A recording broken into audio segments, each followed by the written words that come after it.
Well, hello and welcome back, Touch Designers. It's been quite a while, I know, but today we're finally back with another video, and it's a video I've been wanting to do for quite a while because it talks about a little component that I've developed a while ago and that I've been using ever since, called Revec. And it's a relatively simple component. We can even check inside of it what it looks like. But the interesting thing about this component is that it takes two pieces of data. It's the position data on the top connector and the normals data in the bottom connector, and it uses the position to calculate the resulting vector given by movement to essentially vectorize the instances into the direction in which they're going, which it's really complicated words, which to some of you may sound like some weird stuff. So it's a little easier if I just show you what it looks like. So this is the model in its resting position in a sense. And once we activate the noise, you'll see what happens. And here you go. So as you can see, we're using the movement of the instances to vectorize set instances, but we're also using it to do some other transformation, specifically on the color layer of this little network. Other things that there are to say is that other than the top-based version of this component, we actually have a pop-based version of this component. So in case you were wondering, I am on version 2025-30060, which is the first experimental version that contains pops. Things may have been changed once you'll see this video, but I'm pretty sure that the things that we're gonna cover won't really be changed that much. But in case you were wondering what it looks like on pop side, it's not that different. So I can just toggle it on and switch to the project one, and as we can see, it's kind of the same deal. We have instances going up, down, left, and right, and being automatically revectorized. And as we can see, it's a pop-based system, and inside of it we just have a bunch of pop nodes doing the calculation for us automatically. By the way, for those of you that are wondering, yes, this is the same network that I was using in an Instagram post from a few weeks ago. I'm gonna leave the description down below, but without any further ado, let's just jump into the video. Alright, so we can now get started onto using Meshlab, and as you'll see, it's just a few steps and they're not particularly complex per se, so we should get through this pretty fast. So the first thing first that we're gonna do is select this little button, which allows us to import a mesh. I've already selected the folder, but as I've said before, I'm just inside of a geo folder inside of my project folder, and then just dive deeper inside of it until you find your GLTF. You can select it once and then press on to open. We don't really need anything here, so we can just skip ahead and press OK. So after a while, we should finally get our lovely little model, and there he is. So right out of the get-go, I can tell you that we can get rid of the color correction cube. We don't need it here in this specific case, so we can just right click and then select delete current mesh. So we can get rid of that. With some other models, we may have needed to keep it in. Anyway, we can press Ctrl-H on your keyboard, which is going to reset the viewer. And as you can see, the fish is now oriented like towards our left, which isn't exactly what we want, because Meshlab actually uses the same coordinate system as TouchDesigner, or at least the same axis orientation as TouchDesigner, which is a little bit different. But that means that in essence right now our fish is facing the wrong way, so we gotta adjust that. And in order to do that in Meshlab, it's actually super duper easy. We just go over here onto the manipulators tool, we click once, we are presented with three choices in between translation, rotation, and scaling. we don't care about the other two. We just need the rotating function. So we press R onto our keyboard, and then we press Y because it's going to be the Y axis that we need to re-rent onto. And we could just left mouse button and drag it along until we are satisfied with the actual orientation. But as you can see, there's a number out there. We cannot really like write a specific number directly here, but we can just type it on the keyboard the same way you would do in Blender, for those of you who have used it in the past. So we can just type 90 and it's done. And after that, as it says here, we just press return to apply the transformation. So we press it once, we are now happy with it, and we leave the manipulators tool mode out of the way because we don't need it anymore. It's not that big of a deal if it's not centered. We can fix that inside of TouchDesigner in automatic mode, so we don't care, but we do care about keeping it in place right now in order for us to generate the resulting point clouds. And the way we do that is we go up here to the model, right click, and then we select the matrix freeze current matrix option. So we just press on once, press onto apply, and then we close this little window. And this has now locked the position of our 3D model.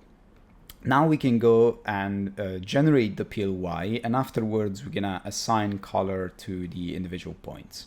Let's do the first step though. So we go onto the filters, and then we go for sampling, and we select the Monte Carlo sampling.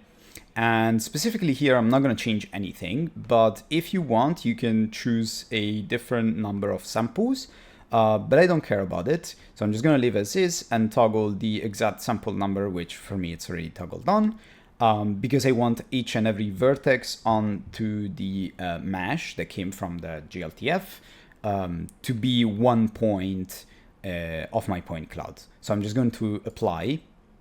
Once it's finished processing that, we can close the Monte Carlo sampling filter. So we now have our lovely point cloud right here. And the only thing that is now left is to assign the color and then export the model. So we can do that by yet again going onto the filters, and we go for the texture options, and we go for transfer texture to vertex color. And once we're here, we need to select the source mesh, which is obviously going to be our original mesh, which is this weird name I have here, and the target mesh, which is the Monte Carlo sampling that we just generated. And we go and press apply. Okay, we're now done. And as you can see, it has applied the color of the texture onto each and every single point. We can even close the transfer here and hide the underlying model, and as you can see, it's not being adapted. And what's left to do is to just export this little fella. So we can go onto File, Export Mesh As. We're gonna leave it into the PLY, or if you don't have it selected by default, you can just go standard polygon file format. And I've already done this before, but I'm gonna just overwrite what I have here. So yeah, I think I can just save it as that. Press on save. Yeah, don't care if it's already exists. And we can leave it with color, normal, texture coordinate, doesn't really matter because it's a PLY, it's not gonna really affect us. But we can just press OK, and it should be done. Yeah, okay, there it is. So now it has been done, we can proceed and close Meshlab and open up TouchDesigner. All right, so we're finally back onto TouchDesigner territory. We can now import our point cloud, and we're gonna have to do some minor adjustments, but nothing too complicated or that you've never done before. So let's just do that. One quick thing is that you can no longer drag and drop PLYs into TouchDesigner that have pops and expect a top to be made. You actually have to import them manually. So we can just go and do that with point file in top, and then we are going to select the file that we made earlier, And before we adjust this point file in, I'm gonna make a point file select, drag and drop the point file in into the point file select, and then copy paste it. Then for the point file in, we're gonna select the X, Y, and Z. We're gonna leave active for the alpha because we need to do some active instancing. For the normals, we can just do an X, and Y, and Z, and leave it either as active or 1. And the same goes for the colors, where we're gonna do red, green, blue, and we could decide whether to leave it as active 1 or alpha, but just for this case I'm gonna do alpha. And after that we're gonna need to adjust the scale of the point cloud. But before I do that, I actually want to like showcase it in the geometry viewer. So I'm gonna build a basic instancing setup. So that means let's just do the pop actually, so that it changes that much. So we can do a box. We're gonna make it. It needs to be a very small scale. So it's gonna be like 0.0025, and then afterwards build a geo and start to toggle on the instancing. And then we're gonna make a few nulls for each of these nodes, and we're gonna rename them in a second. So it's gonna be something like position, vector, and color. And go to the geometry, and simply for the position, do active for the alpha, and then X, Y, Z, RGB, so R, G, and B. Same goes for the color. So let's do the color first actually, and we do R, G, B. We don't really need alpha, but we're gonna do it either way. And the vector I want to show you in a second after we fixed a few things before that. So let's adjust the color first, because that's the easiest. We just go over here, we insert a math, go to the range and set it from range 0 to 255 to 0 to 1. We don't need to do color grading for this point cloud, so that's nice, but for other setups you may have had to do that as well. Then we can add a point transform to the position workflow, and we're gonna adjust the scale accordingly. So we don't really need to do anything here just yet. We're first gonna set up the scaling method. So we can do a constant. Afterwards we copy paste it, and we also get a layout. So both of these go into the layout. First constant, we select the resolution and change it into a 1:1. Then we send it to the second constant, and onto the second constant we just tell it to use the resolution only. The second constant is going to have a color of simply 0, 0, 0, and the first one is going to have a color of 1, 0, 0, which is not going to matter if it's red right now, because we're then also going to change it into a 32-bit float mono. After that, I believe we're almost done. Right, the color of this one needs to be a little bit bigger than that, so something like 3, for example. And onto the layout, we need to scale the resolution. So what has happened here is that we have 2 pixels, literally just a white one and a black one. The white one is actually has a value that it's higher than 1, because it's a 32-bit float. We can go over the linear range, meaning we can give it a value of 3. So like the first pixel value of 3, second pixel value of 0. And now we just send it onto the reference top of the point transform. So we just drag and drop it like this. And because I know sometimes it screws the position, I'm also going to align it with the 3 axes. So we can just do align X, origin, align Y, origin, align Z, origin. So right now it's centered. I know it's super small, but it's about to get fixed in an instant.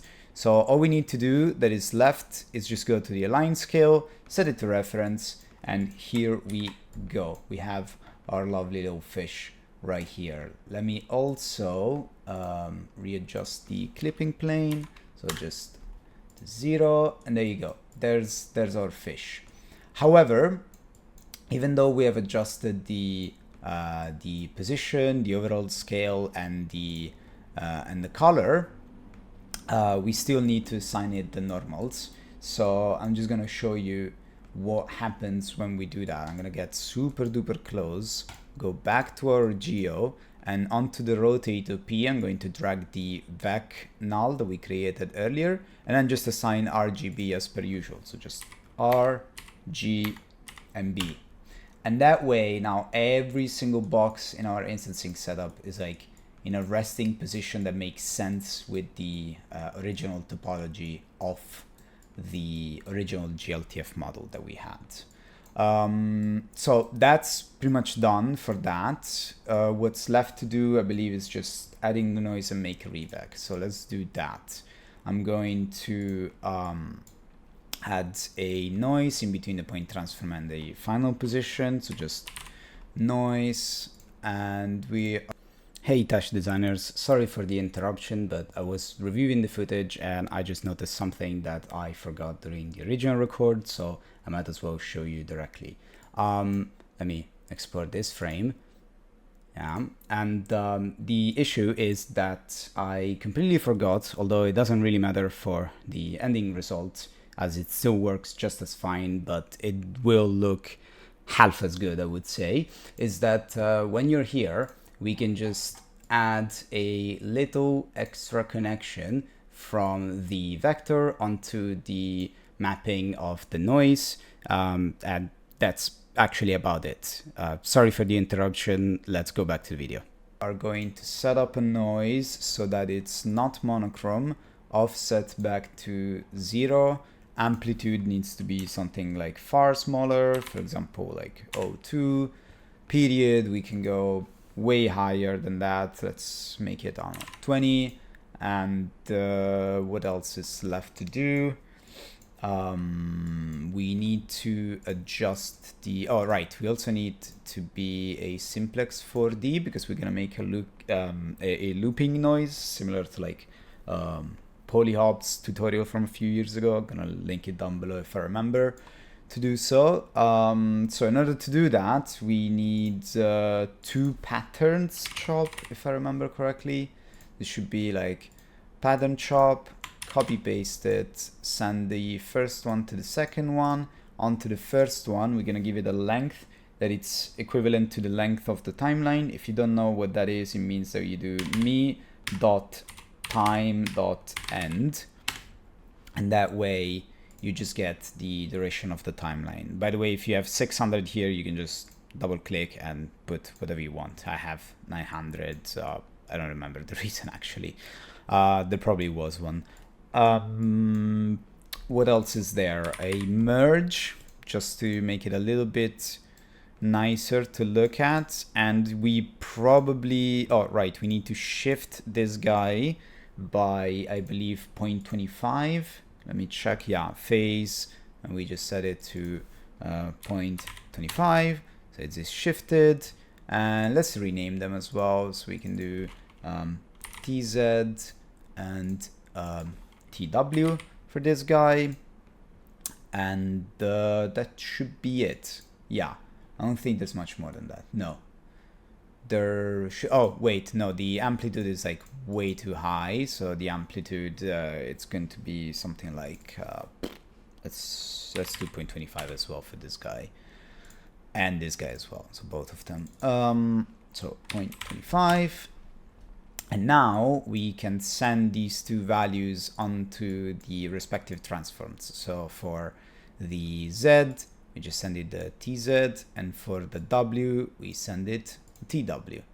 So that way we have our instances moving. And as you can see, they're still maintaining that original orientation that comes from the normals that we generated when we were in Meshlab. So we need to now make the final component that is revec. So easiest way to do that is to make a null here in the position workflow, make a copy of it. For the vector, workflow connected both in and out. And we can just select both of them, right click anywhere, and then collapse selected. Now, although it has been inverted, we can fix that. But before we do that, let's rename it onto Revec, and we can dive deeper inside of the component itself. So let's move things out a bit. Let me remove the nulls because we're not going to be needing them. And let's get started. Let me check something real quick. Yeah. Okay. So technically you could rename these to whatever you want, but we're just going to fix their connection order. So this stays at 0 and this becomes 1, and same goes for the outer connector. So 0 and 1 here. So that has fixed the outer layer and the outer look, I guess. So on the let's give this some even more space. So on the position workflow, we are gonna add a cache top, and immediately afterwards we're gonna make a subtract top, which takes the two inputs as the new position and the old position. Now, why am I calling this an old position? Well, you'll see why in a second. First of all, let me lower the cache size because it's like way too much. Let's put something like 6. And for the output index, I'm going to use an expression that I pretty much use every single time I use the cache top, which is in between parentheses, so open and close parentheses, me.par.cache size, yeah, -1, and then before it, we just invert the number. So what we're doing here is that now, no matter what we like decide to use as like how many frames we're saving back, we can just scroll to this guy, or rather which frame in the past we're doing. It's just always that one. We don't need to change other stuff, and that's the beauty of that. For the subtract, we can mask out the alpha because we're not gonna be needing that. And now to the actual important bit of the Revec component.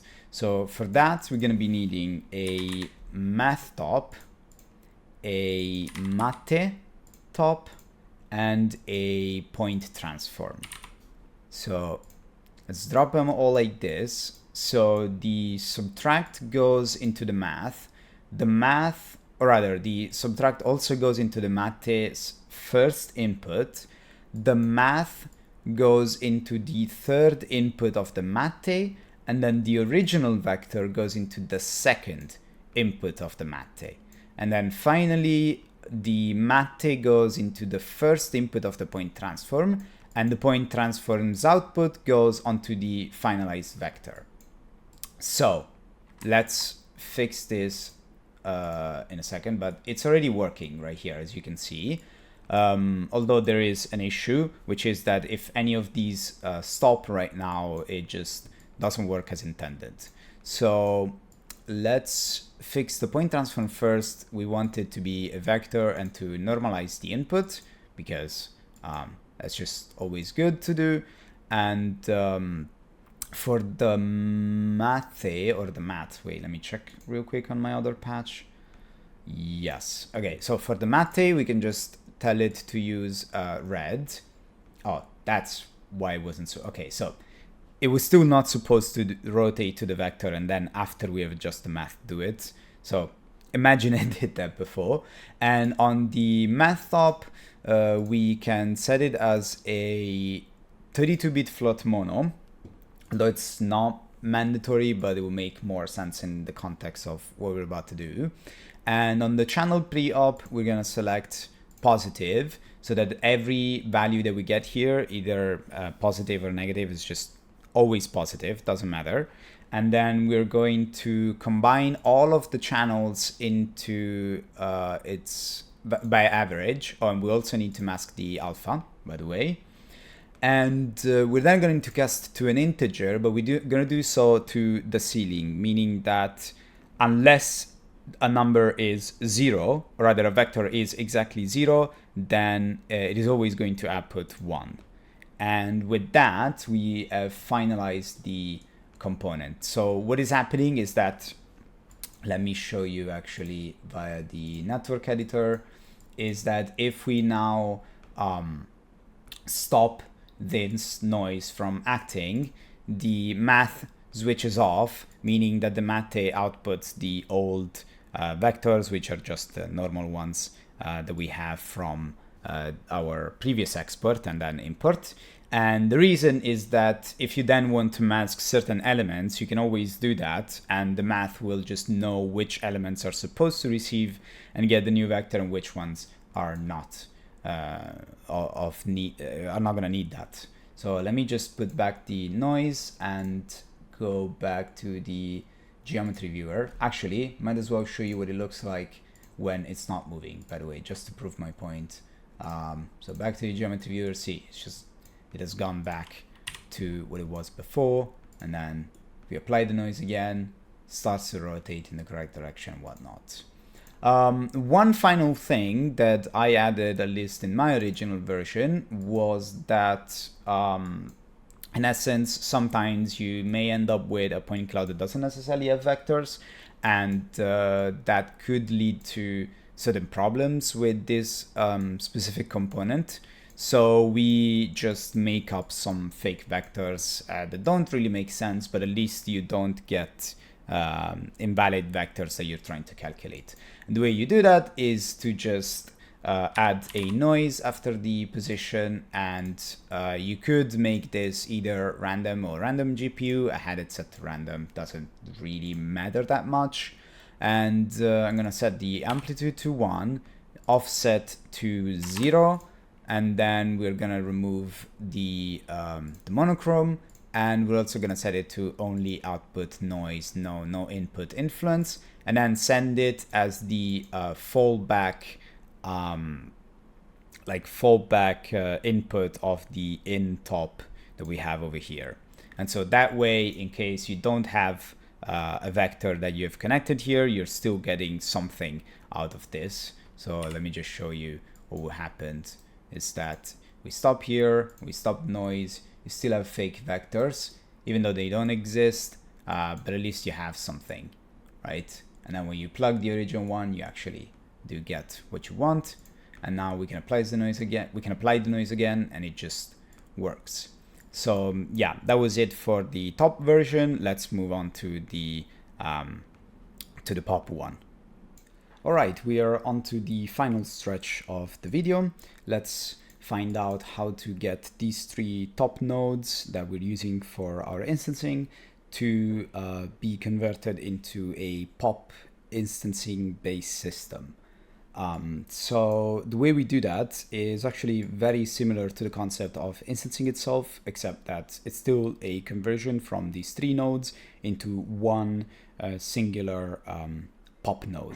So we can go over here to the POS that we have and go to pop and select the top 2 option. So right now, this just gets converted into a texture that looks exactly like the texture that we have here, but we don't need that. So what we're instead going to do is select the position and active option for the first RGBA contains. So that way we can get our positions going. Then what we also need to do is to add 2 new more tabs, I believe, yeah. And the first one is going to be Vec, for which we select R, G, and B. Now, TouchDesigner is going to tell us that there's a problem because color wants 4 components, or rather the color attributes wants 4 components. However, we only need 3, and we don't even need it for the color in this case. We only need it for the N attribute, which is the normals. And the exact same goes for the color over here. However, because this is set up correctly, we can just say use color, and there we go. We now have our fish back up and running. Easy peasy. So might as well show you directly right out of the get-go how to set up instancing with pobs. Back to the main instancing tab, and we simply drag and drop the null that we have here. We might as well call it something like, I don't know, pop, let's call it pop underscore instances, and back to the geo, and we can just drag and drop it into the default instance OP. And for those of you who have done who have been working with TouchDesigner for quite a while, you know that this used to be the old way in which we did things when we didn't have top instancing.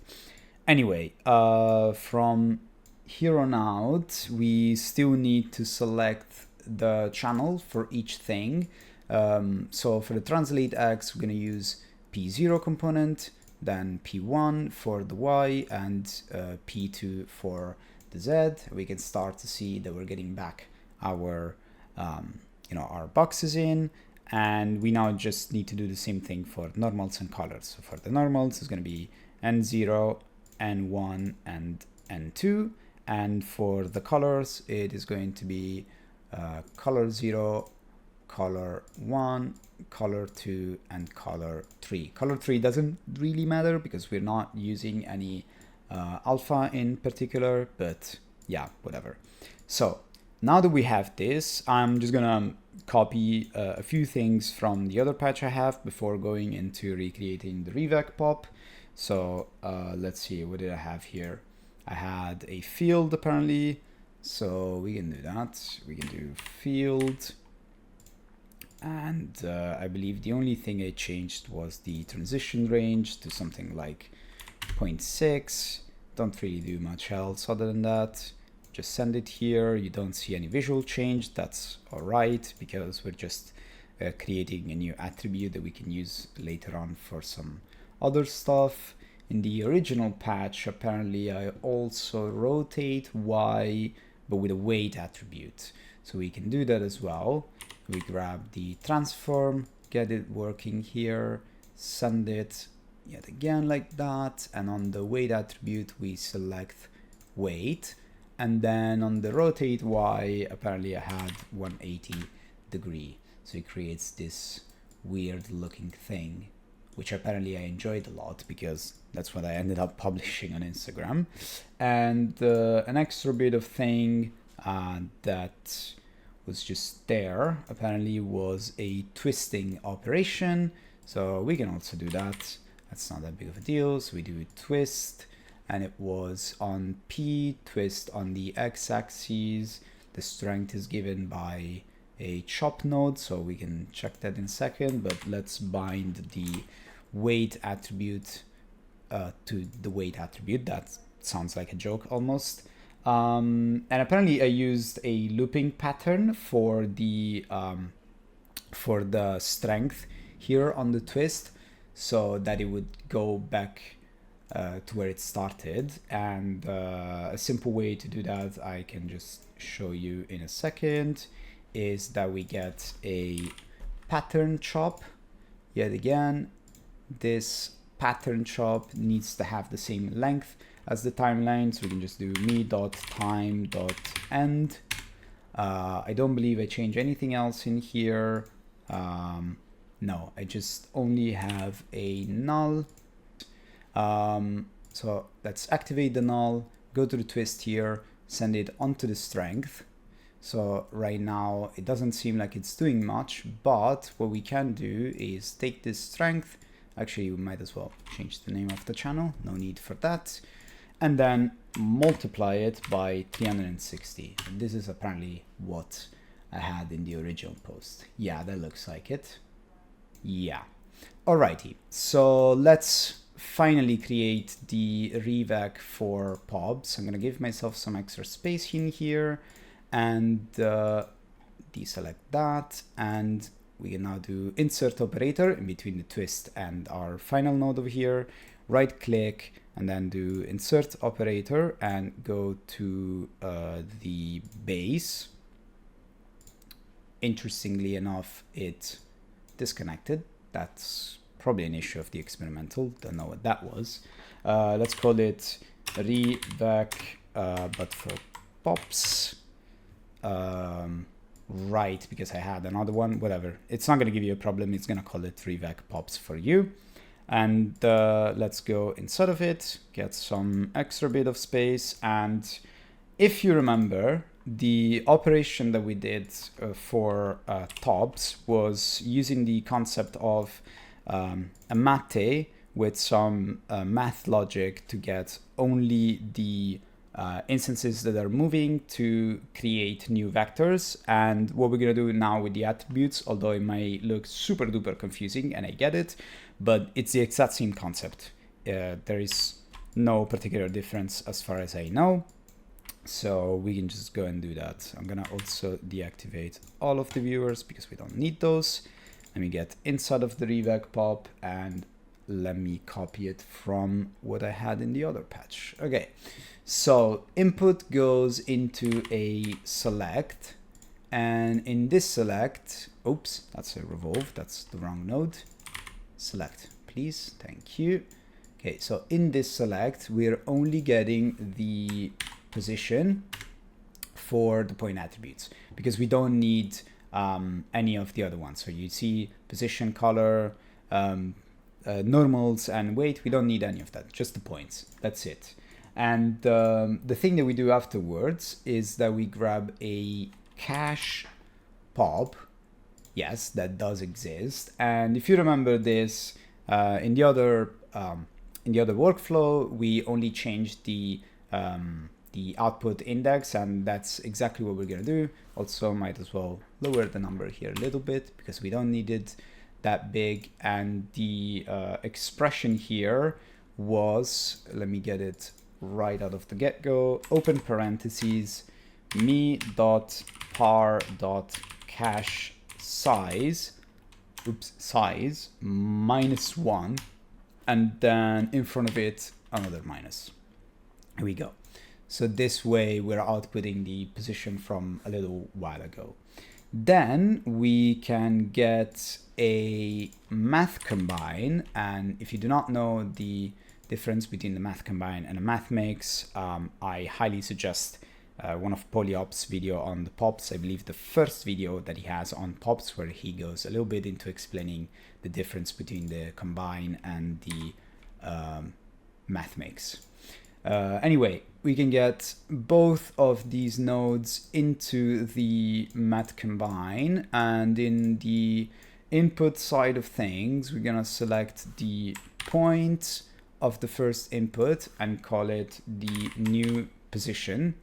And then the same goes for the other one, where we get the position, the older position, and just call it old position. So that's the first thing first. Then afterwards, we can skip most of these tabs and just simply go to the combine. And the first operation we do is going to be A minus B, where we're doing the new position minus the old position, and the result scope, we're gonna make it up into a new attribute, which we're gonna call the vec attribute. And it still gives us an error. Old P not found. Did I type it wrong? I may have. Oh, I did. Yeah, sorry about that. So old P non-capital O, and we send it into a new attribute called vec. And then we also do another operation, which is getting the absolute value of vec. Let me find where that is. Oh, there you go. So absolute, and we just do vec, and we're gonna call it vec positive, just to make it a little bit clearer. And I don't believe we do anything else in here except deleting new P, because we don't need that anymore. And afterwards we can go into a math. So we just go math pop, and inside of this we are going to select vec positive. Could have just selected from the menu right here.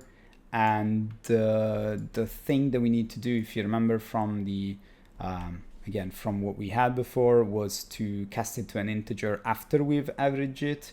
So in the pre-operation we can do, there should be, where is it? Average, comp average, I believe. Yeah, so we get a comp average of all three positions. Oh, sorry, all three vectors, I guess. And we need to quantize it to the ceiling, as well as casting it to an integer just for security. And of course, he's going to tell us that you know, it cannot do that unless we have a new attribute that we make up. So we do exactly that. So we make vecpos_int, which is just a you know, integer version of vecpositive plus the transformations that we applied here, and that just works it out exactly as we want.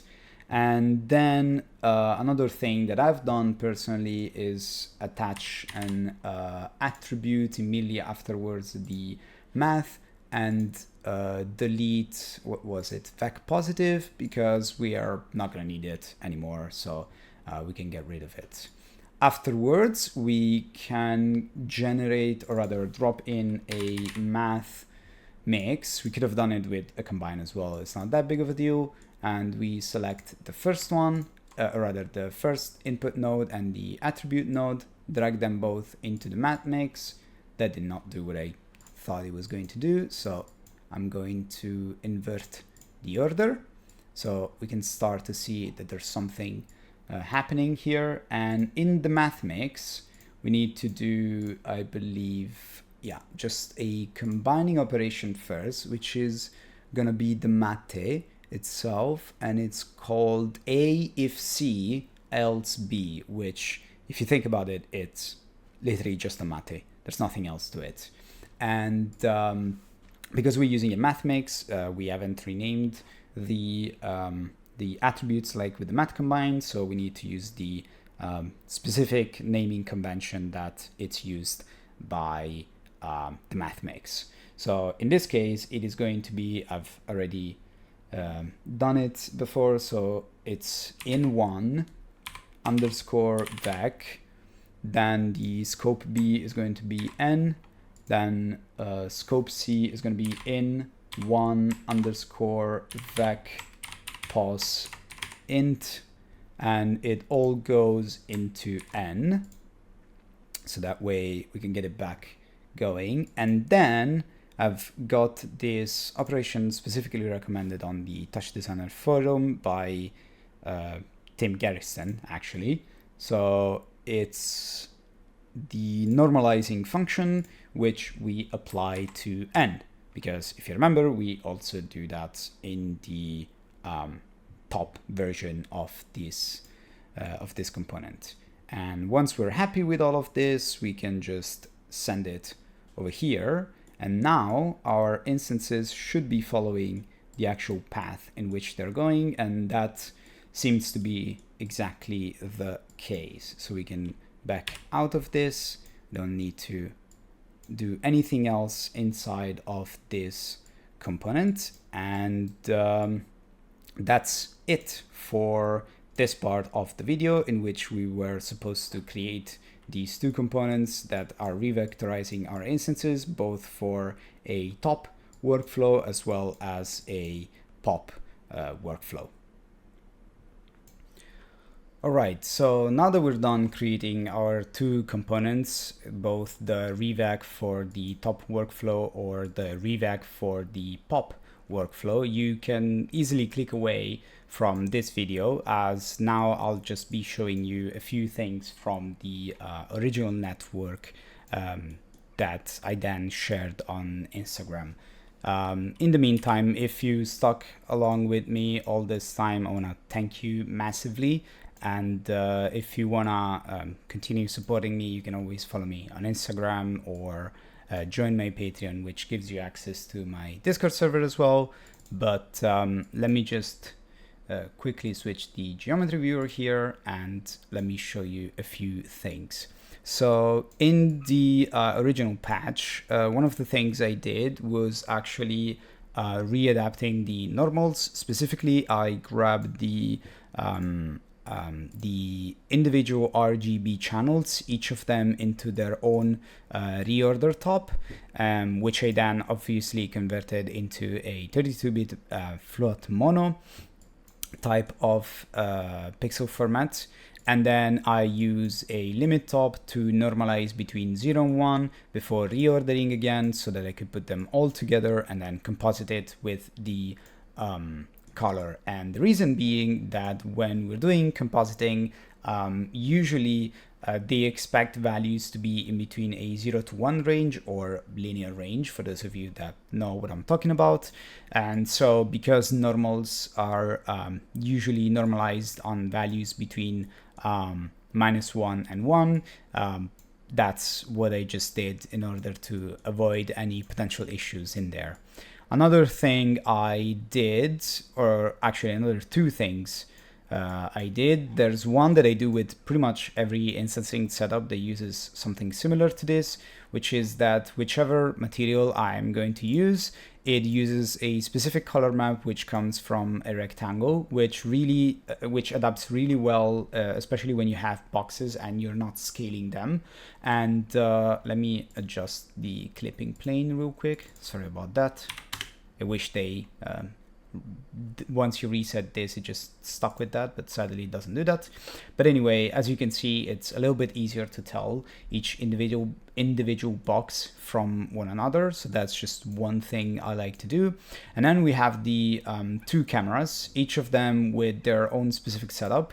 This one over here is camera 1, and it's a standard pivoted camera. If you don't know what that is, I'll show you in a second. Whilst the other one is a super close-up shot that only uses a looping window roll.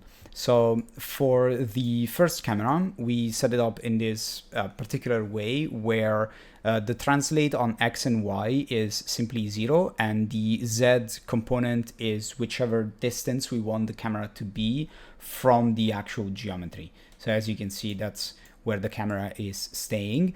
And then we're using the pivot with the inversion of the translation parameter. So for the pivot X, we are doing minus the TX, and same goes for the Y and for the Z. What this creates is a pivoted camera which always goes around in circles, as long as you're only changing the rotate X and Y functions.